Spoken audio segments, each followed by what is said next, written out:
अगदी थोड्या कालावधीमध्ये विधानसभेच्या निवडणुका होणार आहेत आणि या विधानसभेच्या निवडणुकीमध्ये अपक्ष तर असतीलच, परंतु महाविकास आघाडी आणि महायुतीच्या विरोधामध्ये तिसरा पर्याय सुद्धा समोर आलेला आहे आणि तो म्हणजे राजसाहेब ठाकरे यांचा मनसे. नेमका या मनसेचा फायदा कुणाला होणार या संदर्भामध्ये आजचं संपादकीय. नमस्कार, मी महेश तनके, संपादक लोकहिंद. संपादकीयच्या आजच्या कार्यक्रमामध्ये आपलं सर्वांचं मनपूर्वक स्वागत करतो. संपादकीयचा आजचा विषय आहे मनसेच्या एंट्रीने कुणाला फायदा कुणाला तोटा. विधानसभेच्या निवडणुका अगदी काही कालावधीमध्ये, म्हणजे कधीही आता शक्यता आहे की कधीही त्या निवडणुका घोषित होतील आणि याची तयारी खरं म्हणजे लोकसभेच्या निवडणुका झाल्यानंतर सर्वच पक्षांनी सुरू केल्या होत्या. महाविकास आघाडीला अभूतपूर्व अशा पद्धतीचं यश महाराष्ट्रामध्ये मिळाल्यानंतर त्यांचा तर उत्साह तितकाच किंबहुना त्यापेक्षा जास्त वाढलेला आहे आणि त्याच्यामुळे विधानसभेच्या निवडणुकीमध्ये कोणत्याही परिस्थितीमध्ये महायुतीचे सरकार खाली खेचून आपलं सरकार बनवायचं या दृष्टिकोनातून तिन्ही पक्ष कामाला लागले आहेत. त्याचबरोबर महायुतीसुद्धा आपल्या ज्या काही चुका आहेत त्या चुका शोधण्याचा प्रयत्न करून पुन्हा आपली सत्ता कशा पद्धतीनं टिकवता येईल या दृष्टिकोनातून प्रयत्न सुरू आहेत आणि याच परिस्थितीमध्ये महाराष्ट्र नवनिर्माण सेना राजसाहेब ठाकरे यांचा पक्ष त्यांच्यासोबत असेल अशा पद्धतीची शक्यता वर्तवली जात होती. अर्थात या संदर्भामध्ये एक लेखसुद्धा आपण प्रसिद्ध केला होता. त्याचबरोबर लोकहिंदच्या संपादकीयमध्ये सुद्धा याबाबत संपादकीय झालं होतं. आजचा विषय या संदर्भामध्ये म्हणजे त्यांनी घोषणा केलेली आहे निवडणुका लढवणार हे जगजाहीर झालेलं आहे. आता या सगळ्या याच्यामध्ये महाविकास आघाडी आणि महायुतीची लढाई तर अटळच आहे. आता त्याच्यामध्ये महाराष्ट्र नवनिर्माण सेना आल्यानंतर नेमका कोणाला फायदा होणार असाही प्रश्न सध्या चर्चेला जात आहे. राजकीय जे तज्ज्ञ आहेत किंवा पत्रकार आहेत या संदर्भामध्ये माझे काही जवळचे पत्रकार आहेत त्यांच्याशी संपर्क साधण्याचा प्रयत्न केला की अशा पद्धतीनं राजसाहेब ठाकरे यांच्या मनसेची जरी एंट्री झाली तर त्याचा नेमका कशा पद्धतीचा कोणाला फायदा होईल. याच्यामध्ये अनेक पत्रकारांनी वेगवेगळ्या पद्धतीचे मतं नोंदवलेले आहेत. मात्र त्यांचा सूर जो आहे त्याच्यामध्ये जास्तीत जास्त टक्केवारी ही महाराष्ट्र नवनिर्माण सेना जर उभी राहिली स्वतंत्रपणे तर त्याचा फायदा महायुतीला जास्त होईल अशा पद्धतीचं बोललं जात आहे. त्याचबरोबर उद्धवसाहेब ठाकरे यांची शिवसेना ही सुद्धा थेट बाळासाहेब ठाकरेंशी संबंधित आहे आणि महाराष्ट्र नवनिर्माण सेना राजसाहेब ठाकरे हे सुद्धा ठाकरे घराण्यातील आहेत आणि दोन्ही व्यक्ती ह्या बाळासाहेब ठाकरे यांना पूजनीय आहे असं पद्धतीनं मानतात. त्याच्यामुळे कदाचित मुंबई भागाचा जर विचार केला तर त्यामध्ये मनसेचा जो तोटा आहे तो उद्धवसाहेब ठाकरे यांच्या शिवसेनेला होईल अशाही पद्धतीची मतं काही पत्रकारांनी व्यक्त केलेली आहेत. मात्र या सगळ्या बाबतीचा जर विचार केला तर आपण थोडंसं 2019मध्ये जर गेलो तर 2019मध्ये ज्या काही लढाया झाल्या होत्या त्याच्यामध्ये बऱ्याच ठिकाणी महाराष्ट्र नवनिर्माण सेनेचे उमेदवार हे 2 नंबरला आले होते. मात्र त्याच्यानंतरच्या निवडणुका जर आपण बघितल्या तर त्याच्यामध्ये बराचसा फरक झालेला आहे. 2019च्या लोकसभेच्या निवडणुकीमध्ये त्यांनी महाविकास आघाडी नाही म्हणताना महाआघाडी जी होती म्हणजे राष्ट्रवादी काँग्रेस आणि काँग्रेस यांच्या आघाडीला पाठिंबा दिला होता. त्याच्यानंतर आता ज्या 2024च्या ज्या लोकसभेच्या निवडणुका झाल्या या 2024च्या निवडणुकीमध्ये त्यांनी महायुतीला पाठिंबा दिल्याचा आपण बघतोय आणि या पार्श्वभूमीचा जर विचार केला तर ज्या काही म्हणजे मुंबईमध्ये विशेषतः ज्या काही निवडणुका झाल्या त्याच्यामध्ये मुंबईमधल्या जागांच्यामध्ये महाराष्ट्र नवनिर्माण सेनेचे कार्यकर्ते अगदी झोकून देऊन काम करत होते. जणू काही आपलेच उमेदवार उभे आहेत या दृष्टिकोनातून त्यांनी काम केल्याचं आपल्याला काही ठिकाणी दिसतं. मात्र जो रिझल्ट आलेला आहे तो रिझल्ट फारसा काही आशादायक असा रिझल्ट महायुतीसाठी दिसत नाही. 6 जागा होत्या, त्या 6 पैकी फक्त 2 जागा ते जिंकू शकले आणि 4 जागा या महाविकास आघाडीने जिंकलेल्या आहेत. त्याच्यातही कीर्तीकरांची जागा ही वादातीत आहे, कोर्टामध्ये त्या संदर्भामध्ये चर्चा किंवा निर्णय प्रलंबित आहे. मात्र अत्यंत कमी मतांचा डिफरन्स त्याच्यामध्ये झालेला आहे. त्याच्यामुळे एकंदरीत सगळा जर विचार केला तर महाराष्ट्र नवनिर्माण सेना यांच्यामुळे ही जागा जिंकली महायुतीने अशा पद्धतीची कुठली जागा या सध्या महाराष्ट्रामध्ये दिसत नाही.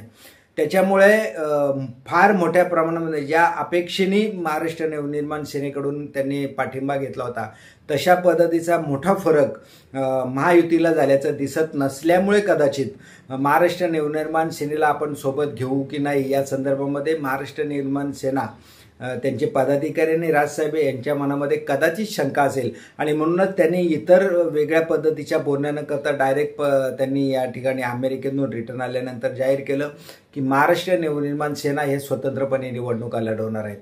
अर्थात या दृष्टिकोनातून त्यांनी सुरुवात केल्यानंतर तशा पद्धतीची तयारी कार्यकर्त्यांनी सुरू केलेली आहे.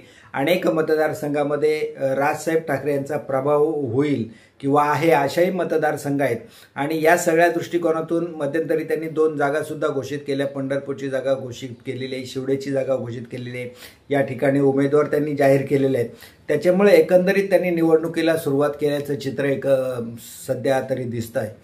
मात्र लोकसभेच्या निवडणुकीमध्ये महाराष्ट्र नवनिर्माण सेनेने जो पाठिंबा नरेंद्र मोदी किंवा भारतीय जनता पार्टी आणि त्यांच्या मित्रपक्षांना दिला तर तशाच पद्धतीचं कदाचित होईल असं वाटत असताना त्यांनी स्वतंत्रपणे निवडणुका लढवणं म्हणजे महायुतीलाच खऱ्या अर्थानं धोका आहे असं एका बाजूला म्हटलं तर ते वावगं ठरणार नाही.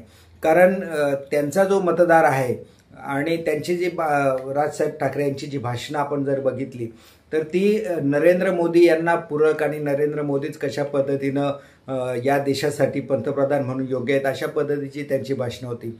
त्याच्यामुळे एका बाजूला त्यांनी नरेंद्र मोदी यांचा गवगवा किंवा प्रसिद्धी करण्याचा प्रयत्न केला, ते कसे चांगले ते दाखवण्याचा प्रयत्न केला. मात्र आत्ता ज्या विधानसभेच्या निवडणुका होणार आहेत या विधानसभेच्या निवडणुकीमध्ये ते स्वतंत्रपणे निवडणुका लढवणार आहेत आणि या स्वतंत्रपणे निवडणूक लढवत असताना ते जशा पद्धतीने महाविकास आघाडीवर टीका करणार आहेत तशाच पद्धतीने ते महायुतीवर सुद्धा टीका करणार आहेत. कारण ते क्रमप्राप्त आहे, कारण ते आता कुठल्याही पक्षाचे घटक नाहीत, ते स्वतंत्रपणे निवडणुका लढवणार आहेत.